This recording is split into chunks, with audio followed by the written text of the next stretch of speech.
All right, and we're back for episode 70. This is a All big right. round number, 70. Yes, we did it. Yeah, of Digital Divination.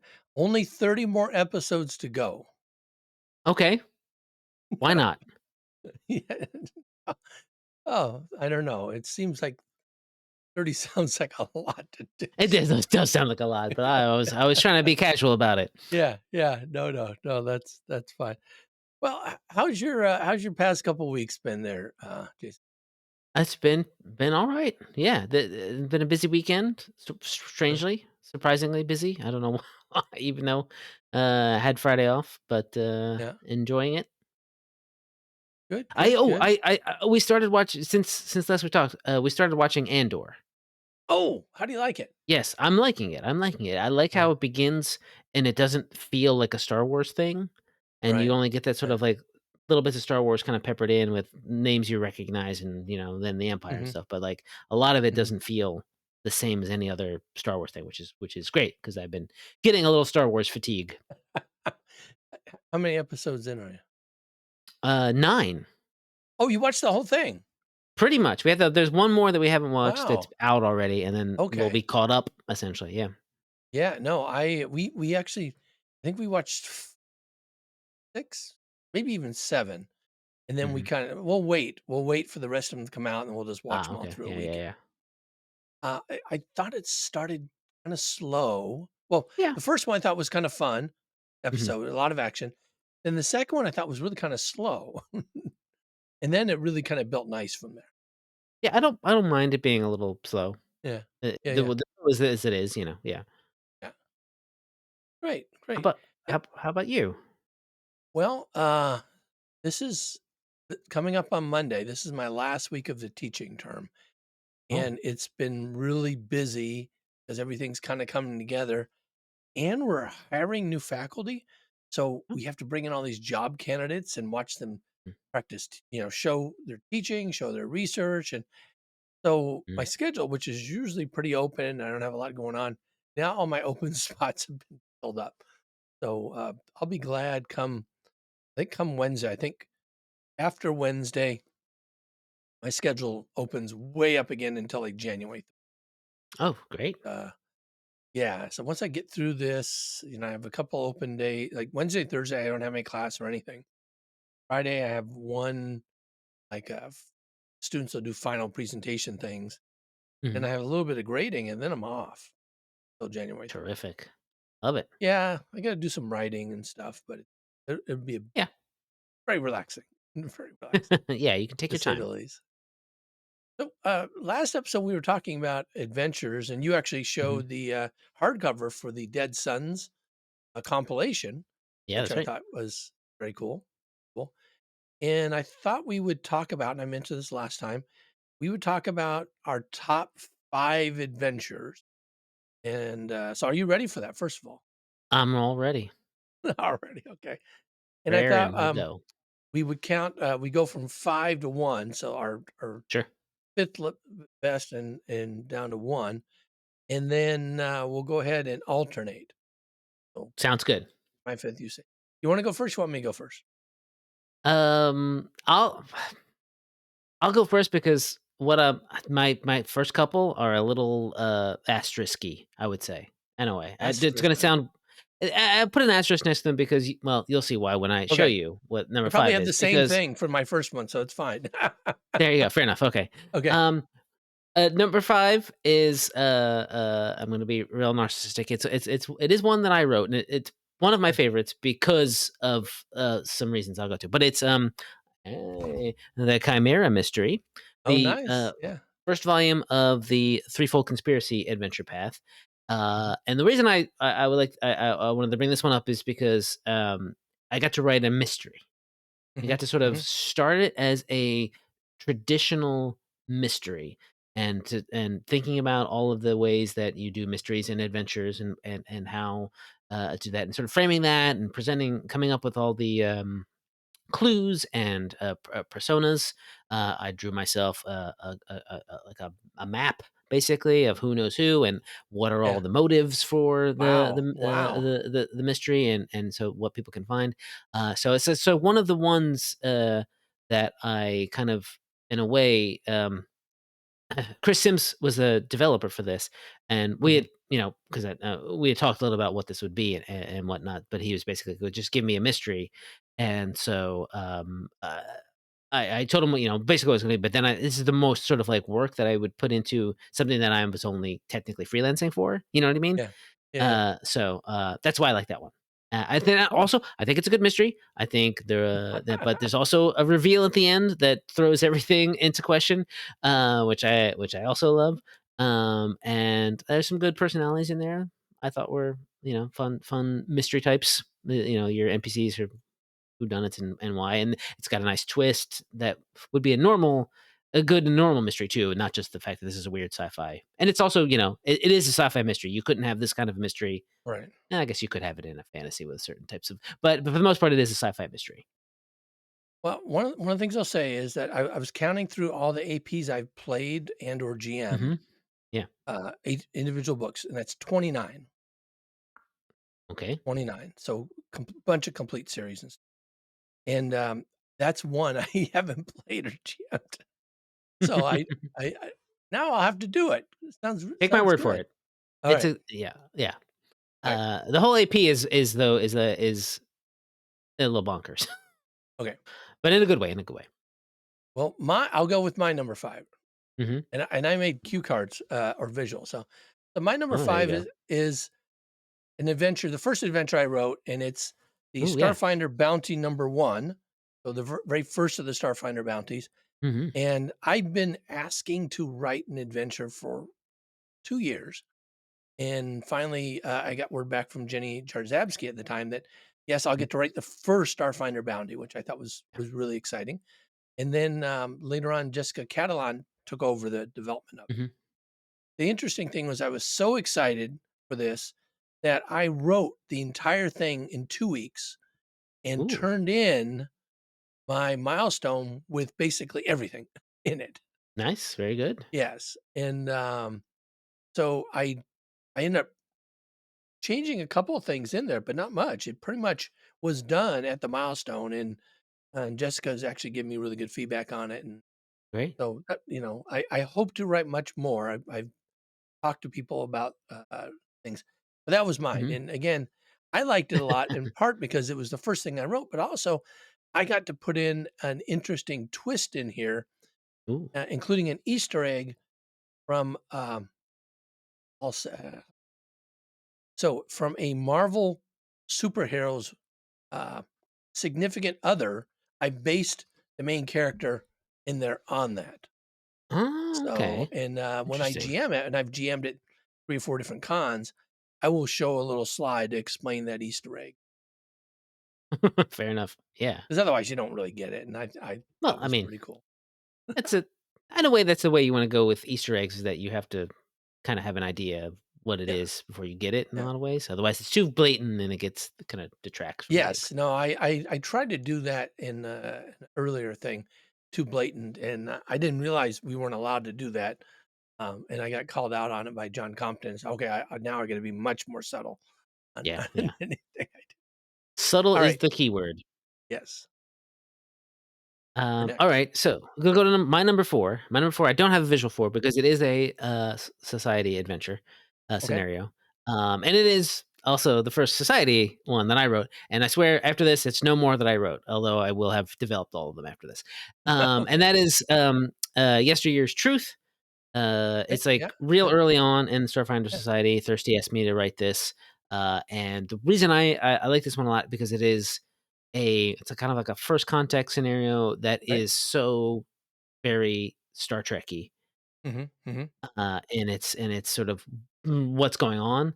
And to not spoil too much of it, but there's basically like two societies on this planet, and one sort of lives in the caves, and another one lives in a very fancy city and has all their needs met. And for they're not at war or anything, but it's clear that there's the haves and the have-nots.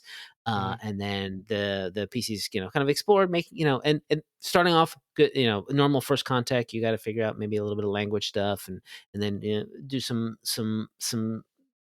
dance to be welcomed home, and what like, do you Yeah, yeah, participate yeah. in that? It's all this sort of like culture Right, stuff, and then you meet the others, so the haves, who have all these drones sort of providing for them. I had a lot of fun sort of doing some stuff, noticing how that city's like beginning to break down, right, especially when you go and you have food, you have a dinner with them, and then all the plates get cleared away, and then all the droids come back and put plates on you full of food again, and everyone's just like, "Oh, how delightful!" Just trying to pretend like nothing's wrong. right, And then when you figure out what's happening, the big question, that I've run this a couple times myself: what do you do with the information? What do you with the secret? And this is the fun part of what when you're doing Starfinder Society, you notice that you don't have to worry about a prime directive.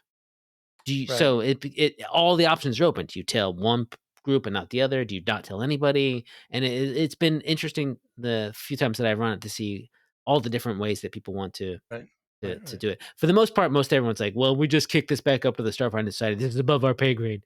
But some people have gone in and basically like not exactly started a revolution, but started that fomented the seeds of said revolution.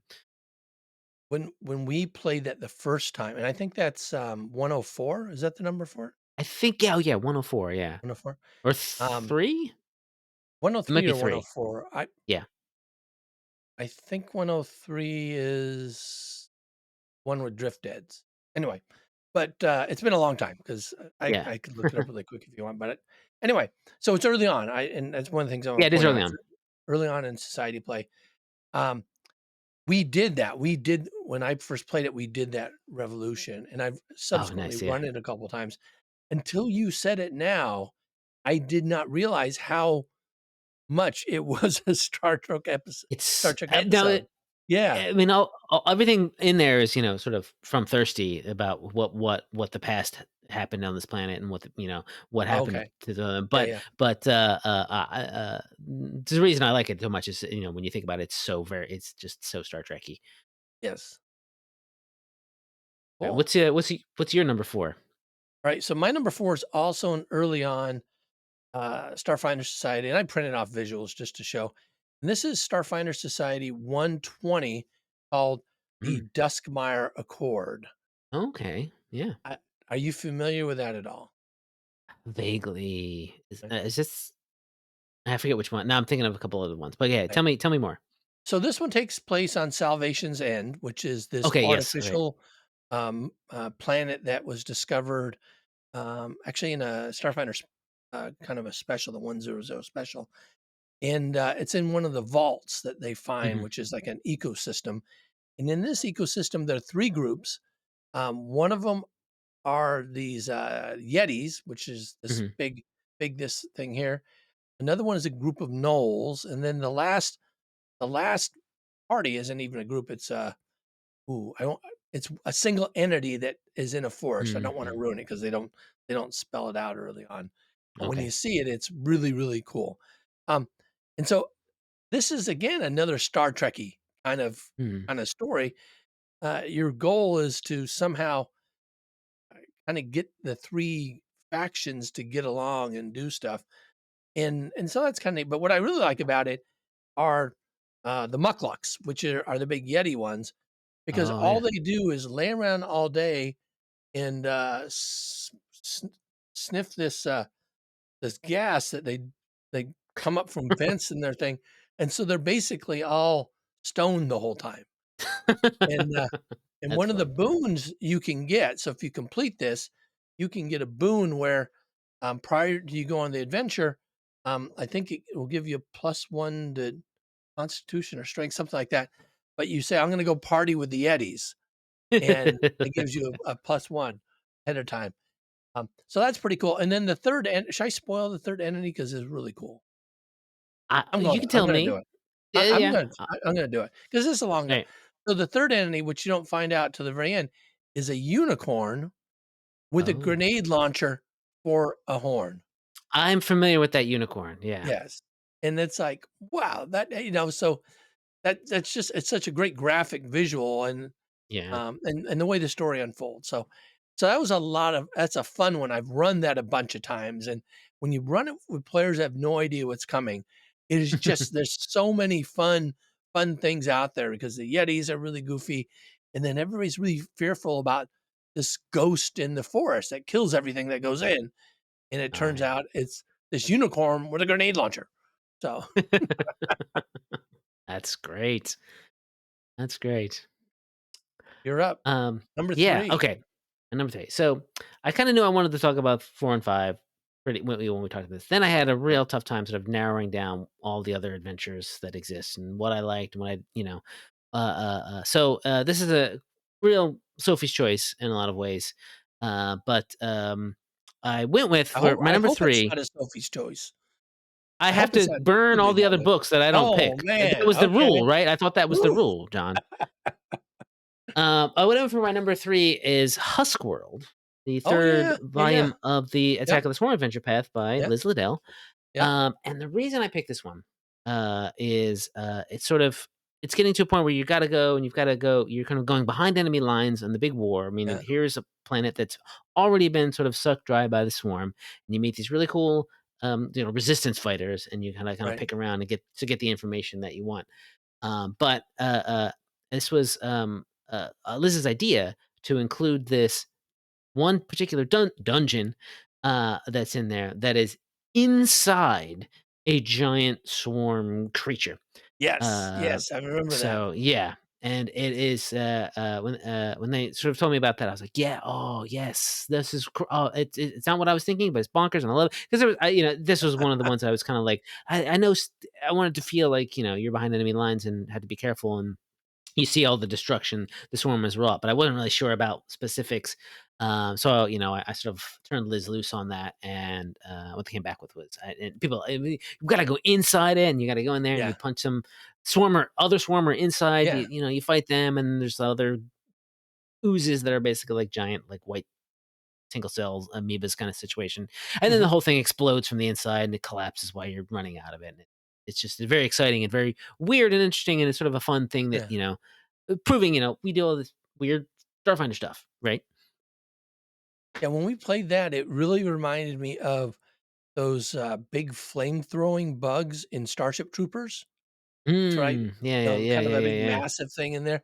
So, when we were inside, I was afraid that, oh, if we knock something out, all of a sudden this liquid plasma would start getting all over us or something.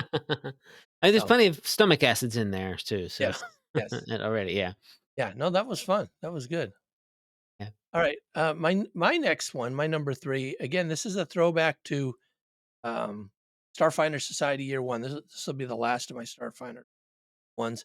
This is fair enough. 114, and this is the classic Star Sugar Heart Love written Oh, by Star Sugar Eleanor Heartlow. Ferron, Yeah. and this is just a lot of fun, kind of they introduce you to Songbird Station and Mhm, Star mhm, Sugar mhm. Heart Love and kind of the band and things, and, the interesting thing is there's been a couple follow-ups to this, and they have the very same feel even though they weren't written, by Eleanor, and I really love this a lot, and at PaizoCon that year, it was my very first PaizoCon, I went there, and Eleanor was going around talking to people to see how they liked it, and she actually had little paper minis that she had made Mhm, of the yeah. of each of the people in the band that she was giving out to people, and so that was kind of my first interaction with a Paizo, author or developer on top Oh. of, getting started, and it was like, "Man, these folks, they are so cool. They're like regular people, and they wanna talk to you about stuff," and yeah, and that was the first time I met her. She was really, really nice, and I really loved, playing Star Sugar Heart Love. Yeah, I mean, having your first interaction with a Paizo employee be Eleanor is Yeah. I mean, you can't ask for any better, really. She's great, and, we might hear about more from Eleanor later in this list. Okay. Alright, Just a teaser. we're at the top 2 now. Top 2. Alright, we're screaming through this. We're screaming through. My second one is actually the, Diaspora Strain, first Okay. volume of Signal Screams by Chris Sims. This was Mhm. another one too, like, this is actually, like, basically this has got a couple things. This is basically the first volume of an adventure path that I developed that was kind of entirely my own thing. Mhm. Mhm. Until then, I'd been sort of working with outlines that Rob and other people had sort of created on Right. Against the Throne and stuff. And I know I wanted it to be kind of like, again, a kind of a rug pull a little bit. It's like you're going to the spa that Yes. to hang out and do some great stuff, but and then a bunch of horror stuff happens, right? So Mhm.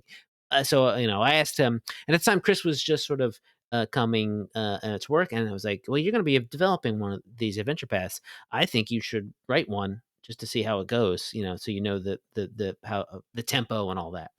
Right. But this one does a great job of doing um not quite the same style as all the other as many other venture paths where you sort of like point A to point B. It sort of like Right. Right. presents Right. the entirety of the spa pretty much. Right. It's two level. He drew these great maps, Mhm. came up with all these areas where you'd be, hanging out, pool areas and shops and restaurants and stuff like that.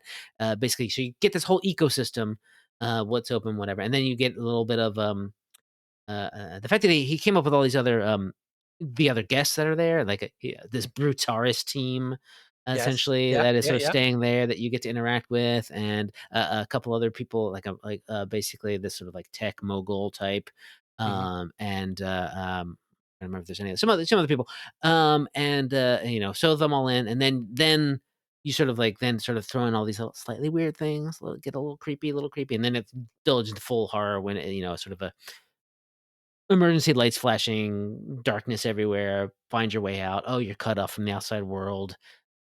Basically a situation that I thought he nailed that. Um, the other reason I like this adventure volume, I'll just say too, is that I got our my good friend Epadiah Ravishal to write a creator of the RPG Dread, to write a little how to run horror in Starfinder article, Oh, because he is yeah. sort Right. of Right. Right. I remember a that. Yeah. big Yeah. horror bigwig in a lot of ways, and he actually managed to he threw in some player options and stuff in there too. It's pretty fun. Mhm. The theme that's in here, the paranormal investigator theme that's in the end of that Right. article, he was like, I kind of wanted it to be a little bit like uh uh uh Ghostbusters, a Ghostbuster in a way. So Right. it's why the choice of the plus you get can be are you a academic type, or are you sort of a more charismatic type of Ghostbuster? So a lot of great stuff in the volume, but also I like the adventure. Nice. Yeah. I remember, boy, it's been several years pre-pandemic playing that. And one of the things that stands out is An the old one. spa and all the things there, how kind of open world, right? Yeah. Do whatever you want and figure it out. There were events though that would happen. Hmm. I think that's Yeah. how it was driven.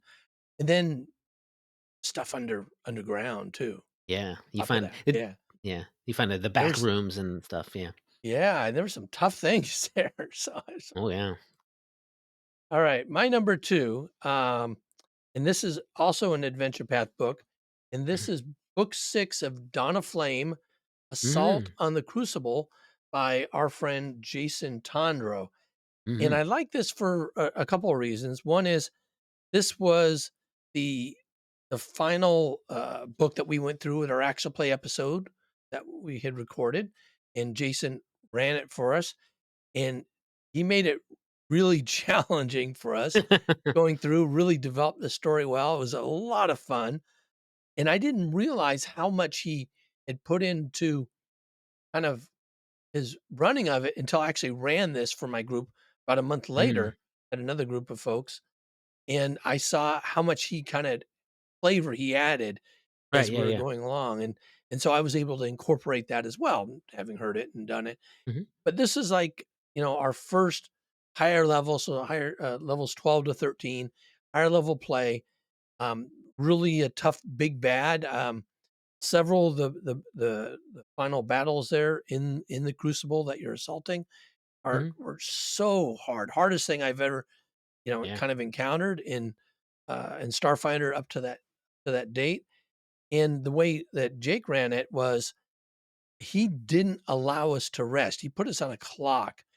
And I understand you're supposed to be on the clock for various reasons, but he really drove that into us. So we didn't Hmm. rest the entire book as Yeah. we're going through. And that made it so hard on us as a team to go through. We were just, people were dropping like flies. We'd recover, we'd have to heal a little bit, and then on to the next thing, on to the next thing, on to the next thing. So it was a challenge, but it was I think it was a very fitting end to Mhm. a kind of a nice big story arc. But we enjoyed it quite a bit. Yeah, I mean, that just goes to show putting in your own even as an author, I'm sure he had a lot of that stuff thinking about what you can fit into the word count. But also when you're running it as you're not the author of it and you pick something up, you can always just sort of give it a little bit of give it a bit of a zhuzh to make it your own, to make it really memorable, and that's great. I'm glad. Nice. Um, yeah. All Number right. one. Here's Number my number one. one. My number one. Eleanor's back with Escape from the Prison Moon, Yes. second volume of Against Hmm. the Iron Throne. The reason I picked this one is it because it does two. It basically is two adventures in a lot of ways in one. Hmm. The first part is you end up at this alien space station, and Eleanor did a great job of making it weird and alien because it's near Aslanti space, and you're supposed to be you know not supposed to you're supposed to be uncomfortable there. We talk about how like the humidity's off, the temperature's off, the doors don't recognize your biosignatures when you try to like walk in. You go to the vending machine and it's full of nonsense, goo. You meet some of the a lot of alien life forms there that aren't common in the packed worlds, and have interactions with them. Giant fuzzball, a weird horseman who doesn't understand what trading is, so he just takes something from you and gives you something. Hmm. Lots of just sort of weird stuff, and then we move on to the prison break itself, where you've got to Yes. assault this, break some people out of this Aslanti prison, and Eleanor basically, and this sort of gets to be a little bit of sandboxy as well. Eleanor, wrote up the prison. Oh, here's how it works, and here's all the bits, and she wrote up this basically this alertness system for like, hey, Right. if you're going in there, you kind of get in there, you kind of need a disguise, the pass keys to sort of like land there, and then you can kind of sneak around a little bit. But then the more suspicious stuff you do, the more the guards are on alert and what happens there. And we've actually kind of used that alertness system several times Hmm. in other adventure paths, and it sort of is the go-to that I point that, hey, if this is something you want, something this, take a look at this adventure. This is how you do it, because it's pretty succinct. And it has a nice little chart for you to sort of keep track of. And like we said before, Eleanor kind of, can't be beat. Right. And this was actually right around the time, I think, actually, when she started to come work for Paizo. So I had reached out to her at the same around about the same time. I was like, "Oh, if you're available, if I know you're moving here and whatnot, but if you feel you can take this on, love to have you," because I had heard good things. And obviously she was, getting hired. So I needed basically some. This is the sort of the stuff that I was really working on earlier in my development career, that I needed those good, those heavy hitters, basically, the ones could who could help me along by writing, Right. great stuff. So yeah, I think that's my top one, and I ran this one too. I somehow haven't run all of the adventures that I've developed somehow, as I just don't have the time. But I did run through this one, and Yeah.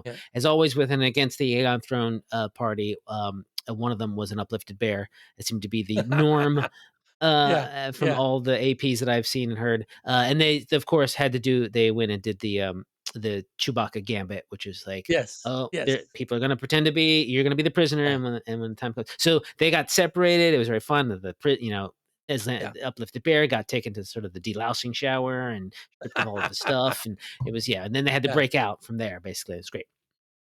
I believe we also tried the Chewbacca gambit when I went through as a Mm. player. Hmm. The alert system, there's an alert system in Dead Sons as well, in book 6 of Oh, Dead Sons. oh, there's a And little bit of that. Yeah.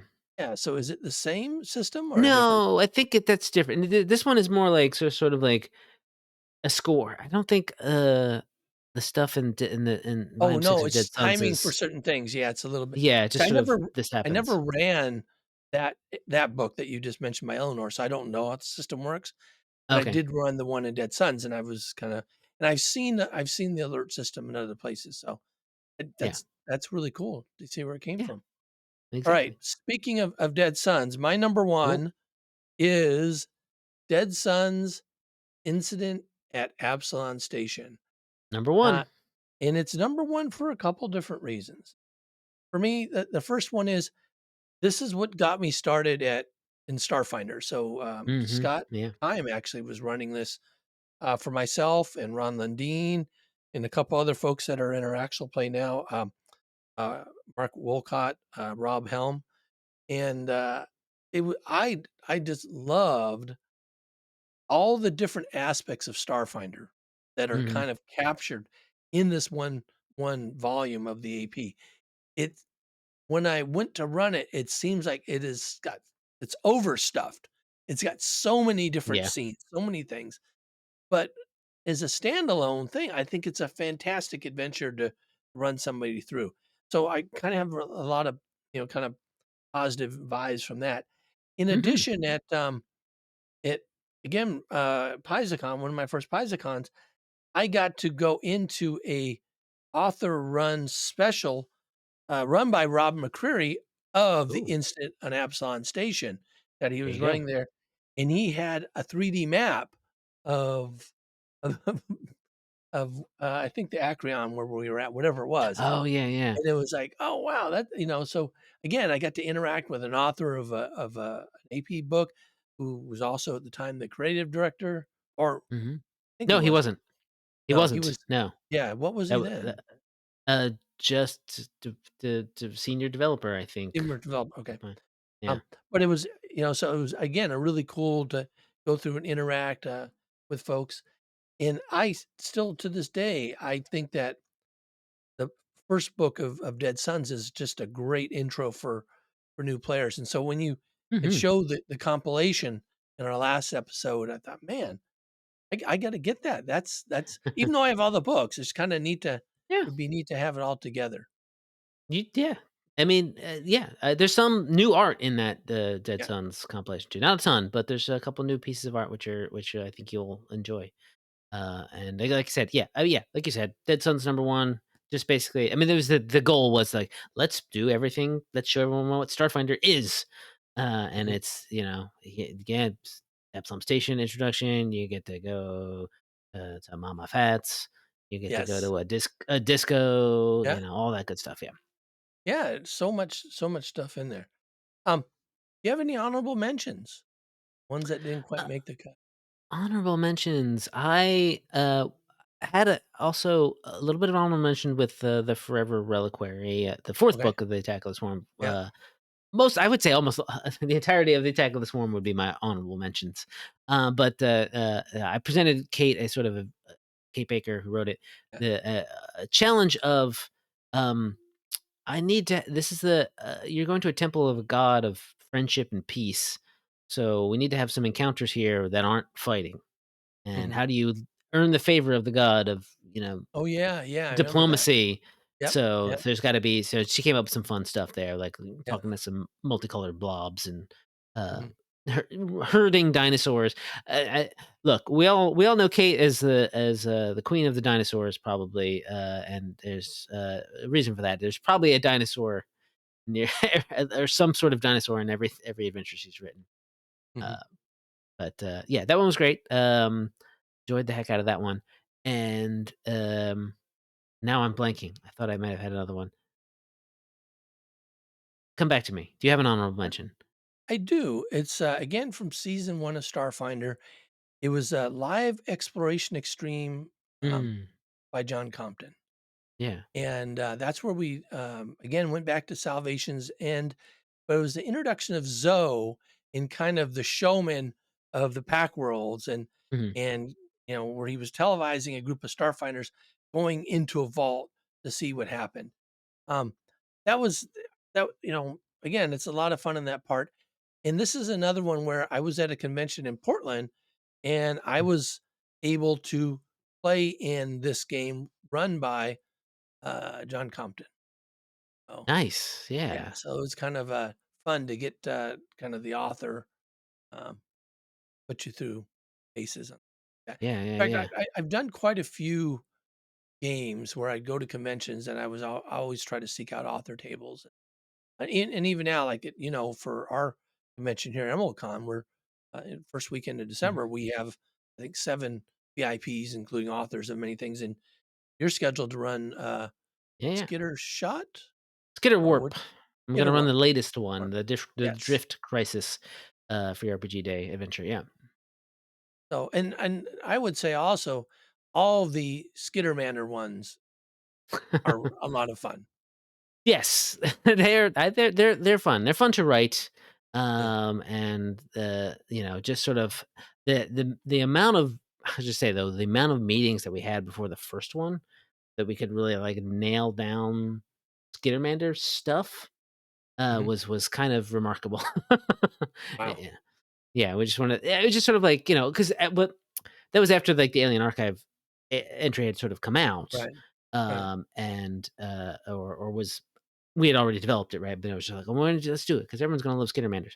What do we do? We do this, we should do a Weeby Goblin style thing." And we talked about Right. how it shouldn't, they shouldn't be goblins, right? They need to be different. So we're like, well, let's not have them talk in broken English the way the goblins do. Let's have them have their own. And it's like, oh, let's come up with a couple slang words that maybe Skittermanders might use, and so that kind of stuff. I remember again at PaizoCon, Thirsty was going around and he had Skittermander boons, like Mm, 5 of them or something. And he was asking people to tell him the backstory of their character, Starfinder character. hmm And then when they did a good job, he gave them a boon. I think he gave out 5 of those. This is, Nice. before anybody could Yeah. have one as a playable race. So that was a very kind of special. I don't know if he's supposed to do, but he did. It was a lot of fun. Well, he did. He had It was a them. lot of Someone gave them to him. I mean, yeah, he was head of Starfinder Society basically at that point. So yes. He could have why just paid. not? But that's just paper. It's not Well, like he's giving away books or something yeah, that I costs know, money. I know, I Costs know. anything. Uh, What any more honorable mentions? I'm gonna do my final sort of honorable mention. Is not. It's cheating. But it made me think a little bit. Some of the stuff you had mentioned. During a PaizoCon, I ran a one of those sort of like celebrity games Oh, for yeah, Starfinder, yeah, where it was like a couple people from the company, and I think an artist, the artist guest of honor that year, whose name I'm blanking on all of a sudden. was it Um, Wayne or somebody else? no, no, no, it was, God, no, I can't remember. She did a lot of Starfinder stuff, and now I can't remember her name. I feel really bad about it. But, with a bunch of a big audience, so we just ran it for a big audience, Right, and that was it's not a really I would call it an adventure. That was just sort of a riff on. I was doing a Zoe thing as well. It was a okay. riff on like a reality show slash, uh, uh, uh, uh, g American Ninja Warrior sort of situations. There's Oh, obstacle right, right, courses right, and stuff yeah, like that, yeah, and it was all just to basically like, it's a massive gelatinous cube had just sort of appeared in space, and for some reason, everyone wanted to please it. It was just called the cube, and so it was like, "What are you yeah. gonna do? What are you do if you win a dinner with the cube?" And everyone's, go cutting to the confessionals and stuff like that. And eventually, it was basically like revealed that the cube just wanted to eat somebody. So that was Okay, just that was a silly thing, but that was where I got to hone my Zoe persona yeah. voice, which was I thought just a lot of fun for me. I don't know if Well, I hope people were watching yeah. it, but Well, was Jenny Jarzabski there? Because that sounds a lot like Pack World Warriors, kind of what she it wrote. might maybe it came. I think Yeah, it came before that. It wasn't okay. anything That's what sort I'm of saying. set in So stone. Yeah. yeah, so if you came before because that Pack World Warriors, which I think is season 2, the first one, basically is kind of a, Ninja Warrior kinda thing, and Yeah. part Yeah. of that, there is a big gelatinous cube in there too. Oh, really? Well, maybe she was Yes. in the audience at the time. Yeah. Yeah, where you kinda go through something and you don't see it, and you end up having Oh, to right. save Yeah. everyone. Well, this So was sort of like the cube was always just sort of the yeah, guest of I know. honor, right, Right, in right, this right. one, right? Yeah, yeah. Well, that's cool, that's cool. Well, I like doing these top 5 things, this is Oh, kind of a yeah, new good thing time. for us. Um, one of the things I'll suggest is that if any of our listeners have any suggestions for top Mhm. 5s that they want us to do, feel free to either, message us on Discord or so on the, No Direction Discord, you can put that in show's discussion. You can also put it, if you watch the video on this, you can put it in the comments for the video. Now, for the next one, though, I think we should talk about the next one. I kind of picked this one.